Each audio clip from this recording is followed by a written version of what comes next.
हाय, मेरा नाम है पार्थ और welcome to our brand new channel जिसका नाम है जेन्यून बंदा। इस चैनल पर हम रियल लाइफ लव स्टोरियों के बारे में बात करते हैं। हम उस हर कहानी के बारे में बात करते हैं जिस कहानी में प्यार का इजहार है, इनकार है, मिलना है, बिछड़ना है, इन शॉर्ट प्यार है, लव स्टोरी है। और ये लव स्टोरी किसी नॉवेल की या किसी पिक्चर की कोई फिक्शन स्टोरी नहीं होती, तो ये होती है रियल लाइफ लव स्टोरिया। और आज के वीडियो में भी हम देखने वाले हैं ऐसी ही एक real life love story. Basically एक ऐसा रिश्ता है जो पिछले 15 सालों से टेलीविजन पे कंटिन्यूसली चला जा रहा है, जिसका नाम है ये रिश्ता क्या कहलाता है। और इस शो के फिलहाल के लीड यानी कि अरमान के रोहित पुरोहित की रियल लाइफ लव स्टोरी हम आज के वीडियो में जानने वाले हैं। सो अगर आप इस चैनल पर पहली बार आए हो और अगर आपको आज का वीडियो पसंद आया तो वीडियो को प्लीज़ लाइक करना, चैनल प्लीज़ सब्सक्राइब करना, क्योंकि ये चैनल बहुत नया है और आपके सपोर्ट की हमें बहुत ज़रूरत है। सो प्लीज़ लाइक और शेयर और सब्सक्राइब करना। सो जल्दी से आज का वीडियो हम शुरू करते हैं। तो रोहित पुरोहित को फिलहाल तो सभी जानते हैं, क्योंकि स्टार प्लस के मोस्ट पॉपुलर शो ये रिश्ता क्या कहलाता है, इस शो में एज अ अरमान का लीड कैरेक्टर वो प्ले कर रहा है। बेसिकली जब रोहित इस शो में आया तो वो इस कैरेक्टर की फर्स्ट चॉइस नहीं था। बड़ी कंट्रोवर्सी होने के बाद रोहित एज अरमान इस रोल में हमें दिखाई दिया था, पर जब से रोहित ये शो कर रहा है तब से उसकी पॉपुलैरिटी कुछ अलग लेवल पर चली गई है। पर आप जानते हो क्या, पिछले कई सालों से रोहित टेलीविजन पर बहुत किरदार कर चुका है और ऐसा ही एक किरदार रोहित कर रहा था 2014 में अर्जुन सीरियल में। और इस सीरियल में वो मिला अपने हम सफ़र से, अपने लाइफ पार्टनर से, जो है शीना बजाज। अब शीना बजाज का बहुत इंट्रोडक्शन देने की ज़रूरत नहीं है, क्योंकि हमारे जनरेशन ने उसे बचपन में ही एक मोस्ट पॉपुलर शो में देखा है, जो शो था डिज्नी चैनल का शो बेस्ट ऑफ लक निकी। और बेस्ट ऑफ लक निकी इस शो में शीना डॉली का लीड कैरेक्टर प्ले कर रही थी। वो एक किड्स चैनल पर आने वाला शो था जो स्पेसिफिकली बच्चों के लिए बनाया गया था। इस वजह से हमारे जनरेशन के सारे बच्चे शीना को एज अ डॉली ही जानते हैं। उसके बाद भी डॉली ने बहुत सारे सीरियल किए। करंटली वो सब टीवी के एक शो वंशज में एक इम्पोर्टेंट कैरेक्टर प्ले करते हुए नजर आई थी। इन दोनों की शादी 2019 में हुई थी, लेकिन इनकी कहानी तो 2014 में ही शुरू हो चुकी थी। 2014 में ये दोनों एक ही सीरियल के सेट पर मिले थे। धीरे धीरे सब लोगों की तरह इन दोनों की भी फ्रेंडशिप हो गई, दोस्ती धीरे धीरे और भी गहरी हो गई।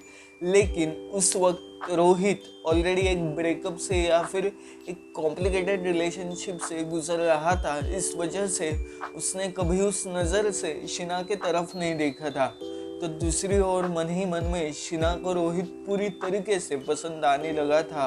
और अक्सर ऐसा होता है कि एक लड़की को लड़का प्रपोज करता है, पर इस कहानी में शीना ने रोहित को खुद से कहा था कि आई लाइक आवर फ्रेंडशिप। हम जो इस तरह रोज मिलते हैं, बातें करते हैं, जो हमारा बॉन्ड बढ़ने लगा है, वो मुझे पसंद है। ऐसे ही बातों बातों में शीना ने अपने दिल का हाल रोहित को बता दिया था। रोहित को भी शीना के बातों का मतलब धीरे धीरे समझ आया था, लेकिन उन दोनों ने इस रिश्ते के लिए थोड़ा सा वक्त दिया। वक्त देने के बाद कुछ सालों बाद रोहित के पास शीना ने ही अपना प्यार का इजहार किया। रोहित भी शीना को पसंद करने ही लगा था, तो ऑब्वियस सी बात है उसने शीना का ये प्रपोजल एक्सेप्ट किया। पर अक्सर सारी कहानियाँ बहुत सिंपल सी नहीं होती, कुछ वैसे ही सीरियल्स वाले ट्विस्ट इन दोनों के लाइफ में भी आए। ये रिश्ता 2014 से शुरू हुआ था, लेकिन 2019 आते तक बहुत सी बातें बिगड़ने लगी थी, बहुत से झगड़े होने लगे थे, क्योंकि वो दोनों भी टेलीविज़न के लिए कंटिन्यूसली काम कर रहे थे। और आप लीड हो या ना हो, टेलीविज़न का काम तो बहुत होता है, पूरे दिन की शिफ्ट होती है। काम करके हर एक इंसान बहुत थक जाता है और कुछ इसी तरह अनबन बढ़ने लगी। रोहित और शीना के बीच बात इतनी बढ़ गई थी कि उन दोनों ने डिसाइड किया था कि अब ये रिश्ता कंटिन्यू नहीं करना और उन दोनों ने ये रिश्ता तोड़ने की यानी कि ब्रेकअप करने की भी सोच ली थी। पर अक्सर कहते हैं कि जोड़ियां हम नहीं बनाते, ऊपर वाला ही बनाकर भेजता है और कुछ इसी तरह से रोहित और शीना की जोड़ी ऊपर वाले ने बनाई थी।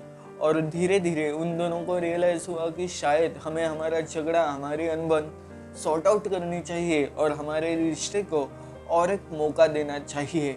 उसके बाद रोहित ने खुद से जाकर शीना को शादी के लिए प्रपोज किया और ना करने की तो कोई बात ही नहीं थी। इस वजह से शीना ने भी ये शादी का प्रपोजल एक्सेप्ट किया। फिर आया 2019, जब होने वाली थी राजस्थान के जयपुर में एक रॉयल इंडियन शादी, जो अक्सर हमें ये रिश्ता के सेट पर इस शो में दिखाई देती है। कुछ वैसी ही रियल लाइफ शादी रियल लाइफ में हो रही थी। शीना और रोहित की ये शादी कम्प्लीटली हिंदू रिचुअल से हुई, यानी कि मेहंदी, फेरे, सारे जो इम्पोर्टेंट रिचुअल होते हैं वो सारे इस शादी में हुए। इस शादी में टेलीविजन के बहुत से एक्टर शामिल हुए थे। जब इन दोनों की एंगेजमेंट हुई तो वो बस क्लोज फ्रेंड्स और फैमिली के लिए थी, लेकिन शादी में बहुत से टेलीविजन एक्टर हमें दिखाई दिए थे।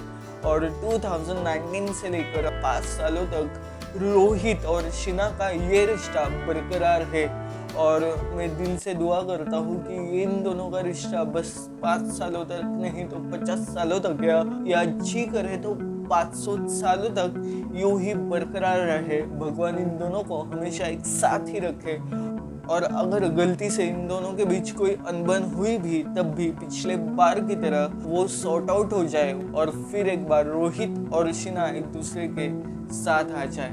कुछ ऐसे ही हम जैसी लेकिन तब भी अलग सी कहानी है रोहित और शीना की। इस कहानी में हमें एक तो सीख मिलती है, अगर हम चाहे तो बिखरे हुए हर एक मोती को वापस एक ही रिश्ते के धागे में डाल सकते हैं और हमारा एक प्यारा सा रिश्ता बना सकते हैं। और अगर हमने ट्राई किया तो हम कोई भी रिश्ता वर्कआउट कर सकते हैं। शायद हर रिश्ते से कोई ना कोई सीख हमें सीखने को मिलती है और कुछ इसी तरह से ये प्यार की सीख हमें रोहित और शीना के रिश्ते से सीखने को मिली है।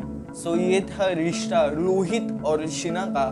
क्या आपको आज का वीडियो पसंद आया तो कमेंट्स में ज़रूर बताना और आप रोहित और शीना में से किसी के भी फैंस हो तो प्लीज़ कमेंट करके बताना और ये भी बताना कि इन दोनों को आपने सबसे पहले किस शो में देखा था।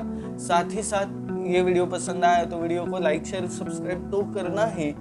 ये बात भी बताना इसके बाद आप किसके लाइफ की रियल लाइफ लव स्टोरी देखना चाहते हो। So that's it for the video. आपण भेटू पुढल्या व्हिडिओ, तोपर्यंत टेक केअर।